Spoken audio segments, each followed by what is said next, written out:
Welcome to the Tudor Dixon Podcast. I'm Tudor Dixon, and I am so glad you are joining me. Today, I'm really excited to be joined here by Adam Coleman. He is a former Democrat that speaks honestly and openly about how the politicized media lied to him for many years and kept him from truly understanding the conservative point of view. You've likely seen him out there speaking on a number of different topics, from fatherhood to victim mentality, and ultimately he's working to change the narratives that are so deeply ingrained in our systems and society. Before I bring Adam on with me, I want to first remind you about Consumer Tax Advocate. Many of you did the tough thing during COVID, and you know who you are. You paid your people and pulled your businesses through the pandemic, and now doing that tough thing could qualify you for up to $26,000 per employee at covidtaxrelief.org. Government funds are available to reward companies with 2 or more employees who stayed open during COVID. It's not a loan, and you don't have to pay it back. This program is complicated, but no one knows more about it than the CPAs and tax experts at covidtaxrelief.org. You pay nothing upfront. They do all of the work, and they share a percentage of the cash they get you. Businesses of all types, including nonprofits and churches, can qualify, including those who took PPP loans, even if you had an increase in sales, because you did the tough thing for your employees during COVID. Let covidtaxrelief.org help you get up to $26,000 per employee. Visit covidtaxrelief.org. That's covidtaxrelief.org. One more time, covidtaxrelief.org. Now let's welcome Adam Coleman to the podcast. Adam is the founder of Wrong Speak Publishing and the author of Black Victim to Black Victor. In addition to a number of other thought-provoking columns across publications like the New York Post, Daily Mail, and more. Adam, thank you so much for being here. I'm really excited to chat with you. I went to your website and read a little bit of your, walking away story. And I have to tell you, your writing is it just draws me in. It is really, really impressive. So I'm so glad you agreed to join me today. Oh, no, it's my pleasure. And I'm glad you like my writing. Yeah, absolutely. Your story is fascinating because I think that as someone who ran for office, oftentimes you're doing this and you're like, what am I saying wrong? How do I talk to people about caring for them and what I think that we can do for folks who may be on the other side of the aisle? And then you kind of go through this getting defined by one side or the other, and it just feels like a battle that you can't break through. I think it was interesting as I read your article because you talked about political propaganda. And I think a lot of people in the United States think they're free of that. But you you saw that that's pretty strong here in the US. Oh, very much so. It becomes very easy to recognize propaganda once you realize you've been propagandized. And then for me, when we talked about walking away, I think it's very easy for people to, let's say, leave the left to go to the right. But for me, it was about leaving the left and thinking for myself and going towards things that felt natural and felt principled to who I am.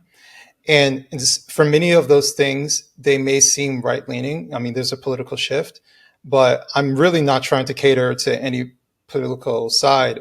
I criticize both sides because I want both sides to get better, because I think two healthy political parties benefits the country in total. But there are certain things that Democrats are doing that I think are evil or borderline evil. And this wasn't the political party that I supported years ago. We didn't advocate for mutilating children. That's a hard line for me. I can't support any party that wants to do that. Or let's say not everybody within the party supports it, but I can't support any politician that would support it. I think it's interesting, though, because you talk about that the media tends to amplify the few voices and not the majority of voices. And that seems like a topic that has gone that direction. And something else you say in the column that I read is that these parties get so married to an idea, an extreme, that we can get to the point where one party is just one side and the other party is just the other side. And it sort of feels like on that issue, Democrats have been forced into this. I'm not 100% sure all of them want to agree, but now they're kind of trapped. Yes. Both sides do this. where one side might take a stance on something and the other side just has to oppose it just cause. And it's idiocy on either side. You should judge it based on its merits. Like, is this a good idea?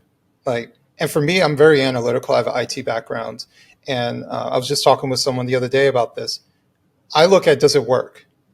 Does it make sense? Not, well, does this support my party? Does this support the people I like? Anything like that. Is this true? Does this support, does this thing that we're supporting actually work? Does it benefit anybody? Like, I'm looking at very objective matters. And I don't think enough people actually think in this particular way.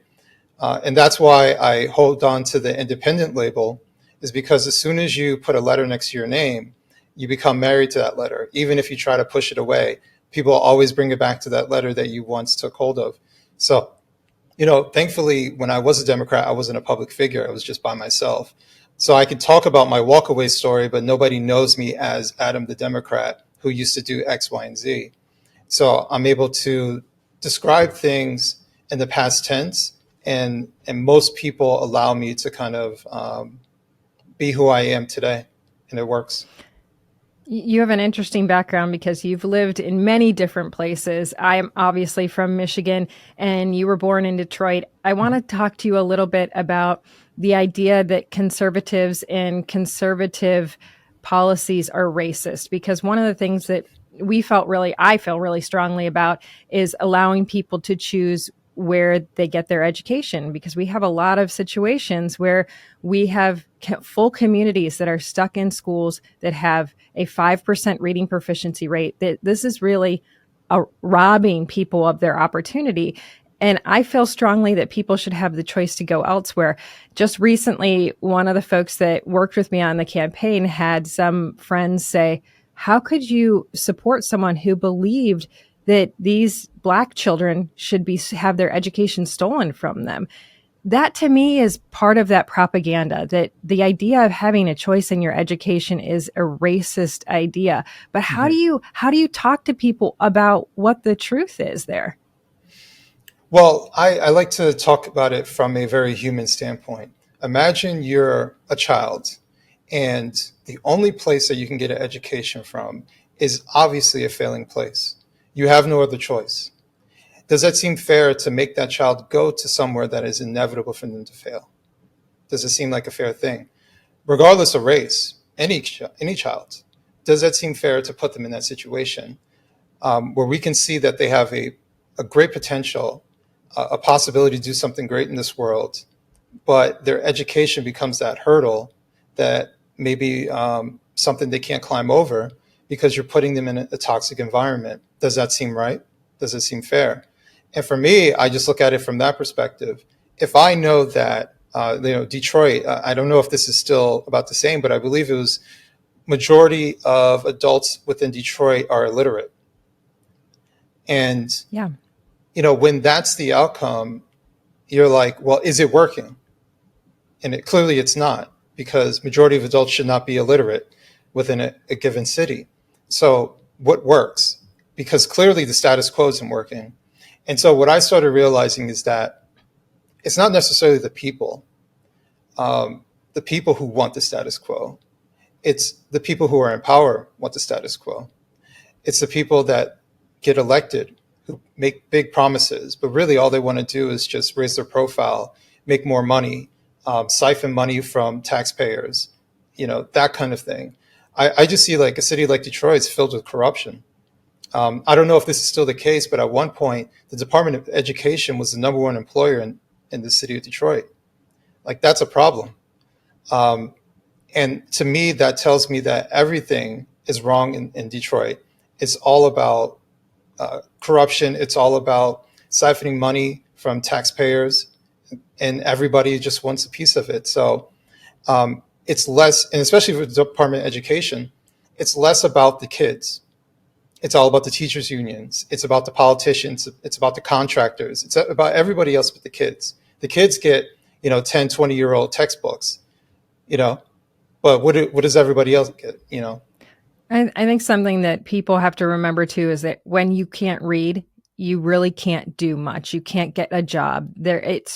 That is your opportunity that has been robbed, and you don't get those years back. Those years that you go K through 12, you don't get them back. And so if you don't learn to read as a child, it's a very challenging thing to do as an adult to try to learn to read. And so most people end up in a situation that they live in poverty. Really, if you can't read, your opportunity is very limited. But then we talk about the American dream. Obviously, this has been something that we've all grown up hearing about, the American dream. And truly, to me, I think that the way a lot of these communities can build back up is through the American dream, and that's entrepreneurship. But if you cannot read, there is no way for you to get there. I mean, we're talking about you can't work in a factory if you can't read. I come from the factory world. I worked in a steel foundry for the majority of my career, but even the instructions that you have every day to do your job, you have to be able to read. So the American dream is something that is way beyond reach if you are robbing children of their education. And that's something that I think is, we see these Democrats really supporting the idea of you have to stay in your public school. But I think it's really financially driven because they are getting a massive amount of money from the teachers union. And like you said, this happens on both sides. There's so much lobbying control right now in our election system that is telling people you have to go this way or that way, or you won't have enough money to actually run against the other side. How do you think money plays into the minds of elected officials? Money's everything to elected officials.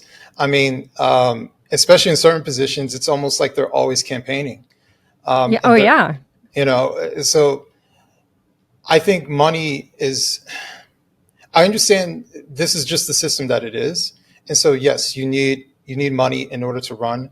I understand how expensive it is. I mean, you understand how expensive it is to campaign. Crazy. To do all these things. So money is essential. The problem is that the source of money, the loopholes to getting money, the dark money, the super PAC money, some of that stuff is pretty sketchy.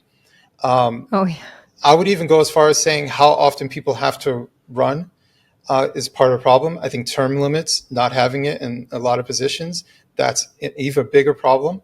Because then now you have people who have so much name recognition that someone new can't even run up against them. They have all the connections. About donor lists.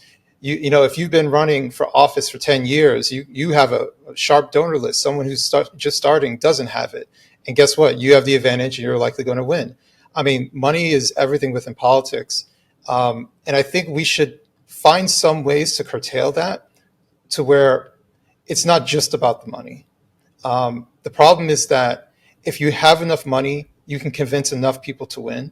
If you have enough money, you can build your name recognition for the people who don't pay attention to politics 24/7, because it becomes that person seems familiar, or I did see that TV ad, right? And that's enough. That could be enough to push you over the edge. So I don't know. I don't know if we'll ever change that. And so in the meantime, that means that for many conservatives, they need to go out and actually support the people that they want to support. That means that they have to get part of the game, because right now the upper class are definitely involved in the game. The people who have a lot of money, they're part of the game. And, I think small donations matter, but we just need more small donations. Yeah, that's a good point. If you want to see yourself have a better life in the United States of America, then do the research. I think what you are saying is think. I mean, that's exactly how we started this. You said, I'm not switching to the other side. I'm an independent. I want to be able to think. And that's something that I feel like we've stopped doing with the amount of information that is thrown on us on a daily basis. When you have your smartphone right there and you can look up, oh, look, I'm being fed all of this information. And you're right. The advertisements are very powerful. That's where the political propaganda comes in, because they can and the money. These folks on both sides of the aisle, they can spend the money to find out, okay, what message do people want to hear? And if I push one message hard enough, they will look at nothing else. That's all they'll see. And they'll vote for that one issue.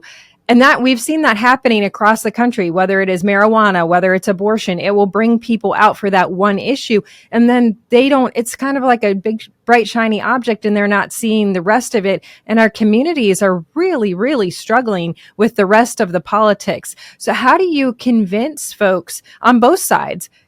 Think outside the box. If you're watching Fox News every day, watch CNN occasionally, see what the other side is thinking, and vice versa. What I try to do is sometimes hold up a mirror, and I try to hold people to their principles. So, for example, if you complain about cancel culture, then you shouldn't engage in cancel culture either, because either cancel culture is bad or it isn't. So is it good when you guys do it, but bad when they do it? So then you're not against cancel culture. You just don't like when the other side has an advantage, right? So you have to tell me, are you a principled person? Then act principled. And I try to be consistent with it. I'm not really a fan of cancel culture, either side. I'm not really a fan of picking and choosing when to be moral and when not to be moral. Either this is immoral or it's not immoral. So if you're telling me it's immoral when the other side does it, then it's immoral when you do it. And I think we have to hold each other accountable. I've said it before, if you care about something, you'll criticize it. And, I am independent, but I guess I am more right-leaning these days. And so I care about the right. I know a lot of good conservatives. I know a lot of good people who are conservatives. I know a lot of good conservatives who are Christian. And you have to lean on your values and your principles. And what I'm seeing is this avoidance of actually doing those things. I'm seeing people who are scared. I'm seeing people who are listening to the political propaganda, thinking that tomorrow is the end, or thinking that we're one election from losing our country. But at the same time, they'll say this is the greatest nation in the world. So they think the greatest nation in the world is going to end in one election, which, by the way, I think a lot of the people that are very active these days don't have a political reference, like a long-term political reference, because every election cycle, they say this is the last election cycle. I remember back to the George W. Bush days. We cannot reelect George W. Bush because he's the Antichrist, and that'll be the end of American society. They just say it every 4 years. They push something new. It's the same stuff, and I see people who don't have that political reference falling for it. So because they don't have that reference, they can't see the propaganda. They can't see the pattern of it happening. They think this is actually the last election, and I'm trying to tell them that you're being played. You have to start thinking for yourself. You have to start researching. But just because you're scared doesn't mean that you shouldn't be principled. Well, and on both sides, I mean, I agree with you that on both sides, it is the sky is falling, and the sky hasn't fallen yet. But I do think that people need to be engaged. And if you are concerned, I like your idea of small dollar donations matter. Go and do some research, even if it is not a candidate, even if it's a cause. There are organizations out there that fight for a cause. And if that's something important to you, then the right candidate will emerge from that cause. So I think that's something that people need to understand too. There are different ways to get involved. You don't necessarily have to be for one person. There's something that you wrote that I want to talk to you about. You talk about going to Turning Point's America Fest. And I found it interesting because you said, you went, you felt welcomed, you heard a lot of encouraging messages about the importance of family and small government. And it really wasn't this crazy rally, but it had a lot of like family values to it. And then you said you went to Twitter, and when they would show clips of the event, you would see the propaganda come in and say this was a KKK rally. And you said if America Fest was a KKK rally, then it was the lamest KKK rally ever. I found that fascinating because, I mean, it really is true that I think a lot of these young people are afraid to even say that they are conservative. And this is the Turning Point is a group that brings in people that are like in the range of 16 to I'd say 30. And they're in kind of a protected group when they're there, but they're sort of afraid to talk about it. And Turning Point has been, attacked by the left as being radical, but you didn't have that experience. Explain that to us. Yeah, that was my first one. I actually went again the next year. That experience was interesting to me. And that was actually one of one of many interesting experiences of actually being there and then reading the propaganda about being there. But inside, everybody was fine. It was my wife. My wife is Black as well. And actually, I believe that was her first political conference. She's not really a political person like that, but we have similar values. And, so we went there and everything was fine. Yes, there aren't a lot of Black people who are there. That's the nature of things. But as far as how we were treated, everything was fine. We had a lot of conversations with people. I knew many people who were there. I was invited to actually come by somebody who worked with Turning Points. So, it was something that was generally a good experience. So much so that I felt comfortable coming the next year actually as a vendor to sell copies of my book and meet more people, take pictures with people. Some people knew who I was, some people didn't. So I think it was just a perfect example of the propaganda. Same thing with the Moms for Liberty Summit. It was just, my wife came to that as well. It was just a polar opposite. Outside, you have these screaming, angry leftists who are calling us names, throwing stuff at the building, who are out there shouting. And inside, you have nothing but positive, just positive moms. They're just regular people, moms, who just want to do they're listed things. as a hate group now. They're listed as a hate how group. Crazy it is. I know. Yeah, they're listed as a... I had a similar situation during the campaign because we have a large Muslim community in the state of Michigan. And it's funny because when I was a first time candidate and the folks on my team are like, you're not going to get that vote. So you don't need to go there. And that's just kind of the mindset when you are in the political world, like this bucket you don't fit in. And then we were just south of the town where we have a strong Muslim population, and 5 men came to our rally. And they came up to me afterward, and one of the dads said to me, it's funny because I was told by people in my community, you can't go to a Republican rally, they'll attack you. And he said, but I came in here and everything I heard was exactly the way I want my America to look. And I'm really concerned about my kids in school. I'm concerned about this idea that you can mutilate kids, all of these things. And it was such an awakening moment for both of us. Like, why did we think that we couldn't sit down and have that conversation? How did we get here as Americans, that we felt like there would be violence if we came together? And it is, even as somebody running for office, there was a propaganda out there that convinced us that we could not possibly have something in common. And yet we had almost everything in common outside of our faith, but our values were the same. And so I see this as, you've talked about the violence in communities and the fact that we just allow this to happen. But so many people actually don't believe that's right. They don't believe that these things are right, but we have a problem coming together. Right. No, you're absolutely right. And actually, more so to the point, and this is something that a lot of conservatives and Republicans don't like me saying this. You can look up, when was the last time a place like New Orleans, right? Louisiana is considered a red state. When was the last time New Orleans had a Republican mayor? Since the 1800s. So you cannot tell me that a place like New Orleans, it's a red state, that New Orleans just loves them some Democrats for over 100 years. The same thing goes for Chicago. Chicago, I believe, is the early 1900s. You go city after city after city across the country. And at some point, it's not about the people who are in there, but it's about the party that chose to withdraw decades ago. And I hear the same rhetoric about getting the Black vote, right? Oh, well, we can't get them. They're not going to vote for us anyway. They're not going to do this. And I'm like, don't go to Detroit. They won't even think about you. Don't even go to Detroit. Right. And I'm just like, well, that's the mentality that led to where you're at now. And I try to break it down for people in a very analytical way. 60% of Black people live in 10 states. You can name those states by the cities that they live in. Most Black people live in urban city centers. Where are the places that Republicans lose every single election cycle? They lose in urban city centers. There are no Republicans that run. Virtually no Republicans that run. And quite literally, there are no Republicans to even face off against other Democrats that are there. So they're not trying. right? There is no concerted effort to try. And then what ends up happening politically, because money comes into play, they don't want to spend money on something they know they're going to lose on. And they're not willing to look at the long term when it comes to it. So they say, let's spend our money in the places that we're more likely to win.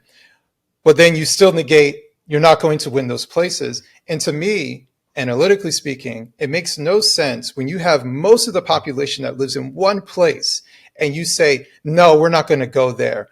Like, you can't chip away at that. Like, it doesn't make any sense to me. Every 4 years, we look at a presidential election. We look Pennsylvania, red, and then they count Philadelphia and they count Pittsburgh, and you lose every single time. You said something about that where you grow up is your impression of the United States of America. And if you grow up in an area like Detroit, where, I mean, the taxes are high, it is the regulation is crazy. You could never start your own business. You need 200 grand to even start your own business. You need consultants. The city is crumbling, falling apart. Fathers are not in the home. If that is where you are growing up and that is your viewpoint of America, then what do you think about these politicians that are standing there with their family around them saying, this is America? Isn't that sort of like, no, that's not America. You live in a fantasy. My America doesn't look like that.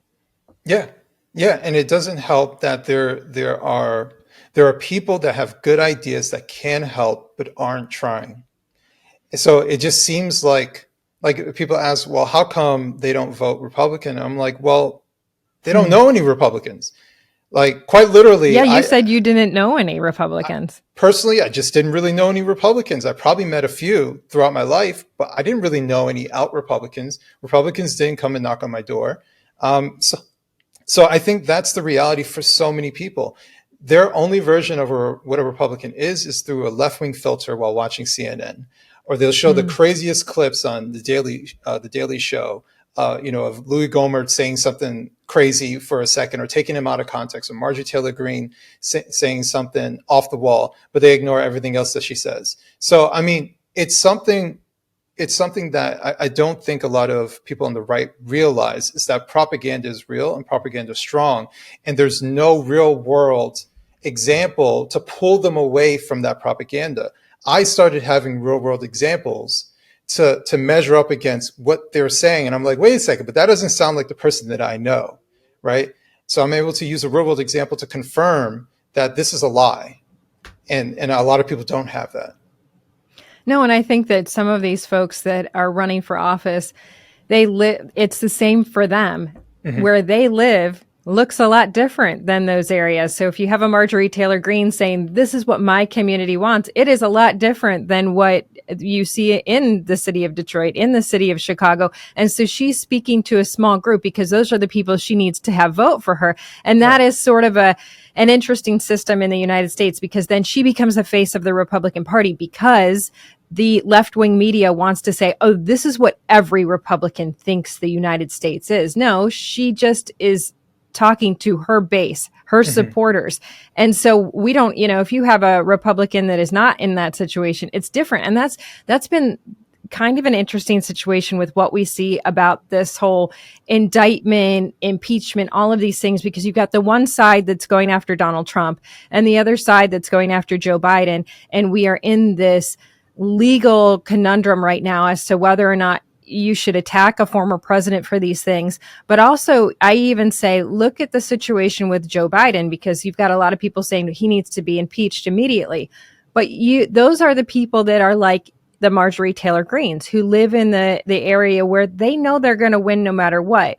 There is that group of independents that just says, I just want to hear what you're going to do for me. I want the attacks on the other side to stop. I just want to hear what you're going to do for me. And that message seems to be getting clouded. That message on how are we going to get home prices down? How are we going to get interest rates down? How are we going to improve national security? How is it going to be cheaper for me to go to the gas station and the grocery store? But right now, those messages are getting clouded because I think what you said at the beginning is so key. Each side is becoming so ingrained in what they have to do to defend their side. They're not talking about what they need to do to serve us. Everything you said, I completely agree with. There's too much of a polarization when it comes to our politics. and there's too much of certain people winning and everybody else losing. For a loudmouth politician, they win because they get the microphone. We have these upper class elitist journalists who get to frame what America is and say, no, these are the most important matters.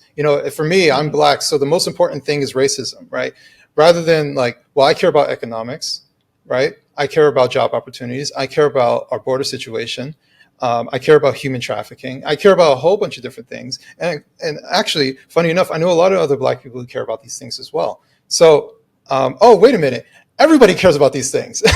Right. Yeah. Actually, that sees no color. Right. And that sees no color. So that's the part that I think there's a disconnect. I think there's a class aspect to this, that the loudest people tend to be the people who have the most access, most resources, and they negate everything that regular people actually care about. So that's why my voice, as someone who's just a regular person who's been poor, middle class, I'm doing okay, I'm not living check to check anymore, finally having some sort of voice and contributing something to say that the people who are supposed to represent us aren't, and they don't speak to my concerns. And they're way too concerned about winning some election or getting some clout or making more money, and they don't care about the circumstances for regular Americans. I remember years ago speaking to a man who had been in the civil rights movement with Martin Luther King. And I said to him, what are we doing wrong with the minority communities? How can we speak differently? And he said, why would you speak differently? We all believe the same thing. And I was like, man, I think that we just feel like, again, it's that moment where the dad walks into my rally and goes, I thought I was going to be attacked, but I think the same as you. It's like that awakening. And it's really hard to cross that line. But you've been doing that with a new series you call Breaking Bread. Tell us a little bit about that. Oh, yes. It's a new project. Basically, the concept is, for me, I used to travel a lot. I still travel. But one of the things I would do is solo travel, and I'd meet people from different countries, especially throughout Europe. And I would go back to places to meet up with certain people, and we would always sit down and have a meal and just talk. And I would talk American politics with them because everybody cares about American politics. And it was just something that was relaxing. Conversations with Australians, Germans, English people, Spanish, you name it. And they would all have questions about American society, American culture, American politics. And it was always a very eye-opening thing because I got to hear their perspective on how they saw things. And I just wanted to create something that was of a similar vein, where we just sit down, we have a casual conversation, talking politics and talking culture, where it's not necessarily a podcasting style, it's all in person. And we're having a meal, and I'm like, how's that food, by the way? We're just having a conversation like how I would with anybody else. It's not structured in a way like I know exactly what we're going to talk about, other than introducing each other. But other than that, it can go either way, and it's very comforting. It doesn't feel like an interview or anything like that. So where do you see it? It's on YouTube. They can go to youtube.com/@wrong_speak. Or they could search Breaking Bread. And also I have it on my Substack, adambcoleman.substack.com. Awesome. Tell us about your book too. Tell people where they can get your book, because honestly, again, I want to say, just reading the one article that you have out there on your site that I read, I was like, there is something special about this man's writing. It really does draw you in. I think people will really enjoy your book. Thank you. I appreciate you saying that. My book was actually the very first thing that I wrote. I wanted to write something. I started writing it shortly after George Floyd. I wanted to write something because it felt like no one was saying what I was saying and how I wanted to say it. There were people who I generally agree with, but they weren't saying in the way that I wanted to be said. So initially I wanted to write about race, but ultimately what the book is talking about the importance of family. So I talk a lot about my childhood, growing up without my father, how it impacted me, and to link it into, I think that is the greatest issue facing Black Americans. And then also linking into, is the greatest issue facing all Americans. Nearly a quarter of children grow up in separate homes from their parents. So family dysfunction is something that is underneath all the dysfunctional things that we're seeing in society. and it's tearing us apart slowly but surely. And I wanted to use this kind of like race as a Trojan horse. I do talk about race throughout the book, but underneath it is talking about morality. Underneath, I'm talking about family, the impact on fathers. I talk about feminism a little bit and how it's impacting a lot of children, including Black children. But for much of the things I'm talking about, childhood development, psychology, all these different aspects I'm tossing into one book. So it's not just one thing. It's not a grievance book. It's very much so going from being a black victim, which is, I'm talking about me personally, and I'm also talking about a cultural aspect, to becoming a Black victor, which I am today. So it's a very, very personal book. And I think the people who've read it take a lot from it. Oh, I know. I really do think it seems like, just listening to you talk today, honestly, and reading this article, but also understanding what it was like running for office and all of the messages that you get from the surrounding people around you. Like, you can't speak to this person. You won't understand this. Why aren't we trying? And I think for politicians out there, it's the best thing you can do is read this book and try to understand what other people's lives are like that you have not experienced, because you are very open and very detailed about that. And I just want to say, I appreciate you. I thank you for being on here today. And I encourage everyone to go out and get your book. Adam Coleman, thank you. Thank you so much. It's been a pleasure. And thank you all for joining me on the Tudor Dixon Podcast. As always, for this episode and others, go to TudorDixonPodcast.com. You can subscribe right there, or check out the iHeartRadio app, Apple Podcasts, or wherever you get your podcasts. And join us the next time on the Tudor Dixon Podcast. Have a blessed day.